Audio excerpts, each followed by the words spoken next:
The rain poured relentlessly, painting the city in shades of gray. Inside a dim cafe, a woman in a sharp black suit glanced at her watch for the 10th time. 8:40 p.m. He was 40 minutes late. The waiter approached softly. "Ma'am, should I cancel your reservation?" But she shook her head, eyes fixed on the door as if something inside her begged her not to give up yet. Then, just as she finally picked up her coat to leave, the door burst open. A soaked man entered, holding a little girl in his arms, both dripping from the rain. His voice trembled. "I'm so sorry. I didn't mean to be late. My daughter, she wasn't feeling well."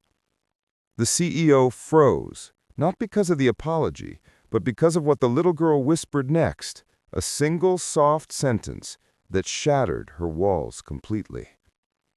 Ryan Turner was never late for anything, except life. At 34, he was a single father juggling 2 jobs just to give his 7-year-old daughter Lily a decent life. His mornings began before sunrise and his nights ended past midnight. Love? He had long stopped believing in it, but when his best friend signed him up for a blind date, he laughed it off until Lily found out. "Daddy, maybe she'll make you smile again," she'd said innocently, her big brown eyes hopeful, and Ryan, despite everything, couldn't say no to her. That evening, he rushed home from work only to find Lily sitting quietly on the couch, clutching her teddy bear. "Dad," she whispered, "can I come with you? I don't like staying alone when it rains." He hesitated. A blind date wasn't exactly kid-friendly, but one look at her small, trembling hands, and he sighed. "All right, sweetheart, you're coming." By the time he got her dressed and found a cab, the rain had turned vicious. Traffic crawled.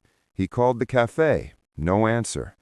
Meanwhile, at the other end of the city, Amelia Reed, CEO of Reed Technologies, sat waiting. She was known as the Ice Queen in business circles, fierce, focused, and famously heartbroken. Her assistant had begged her to give this blind date a chance. But as minutes turned into an hour, Amelia's patience thinned. She didn't have time for men who couldn't even be punctual. She stood ready to leave until she saw him. Ryan burst through the door, soaked to the skin, Lily asleep in his arms. His voice was soft but sincere. "I'm so sorry. The rain."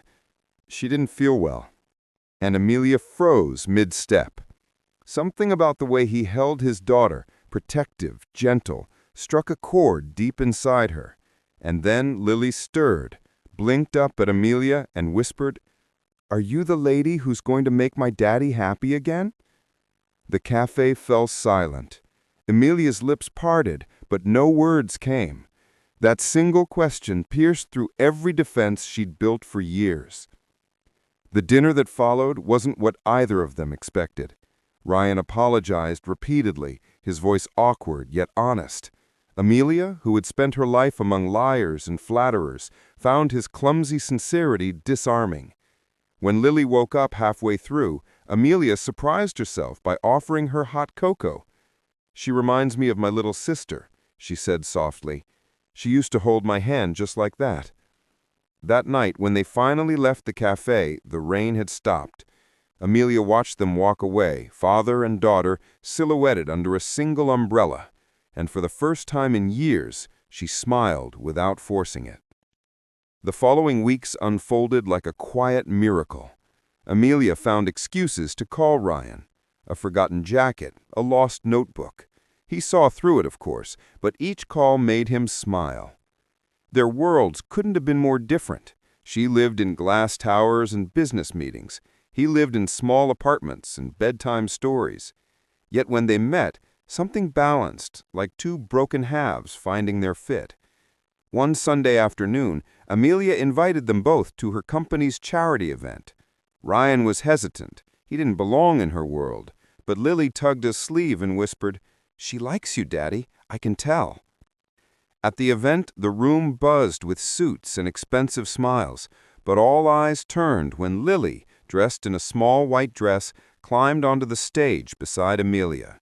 She grabbed the microphone and said, I just want to tell Miss Amelia for making my daddy smile again.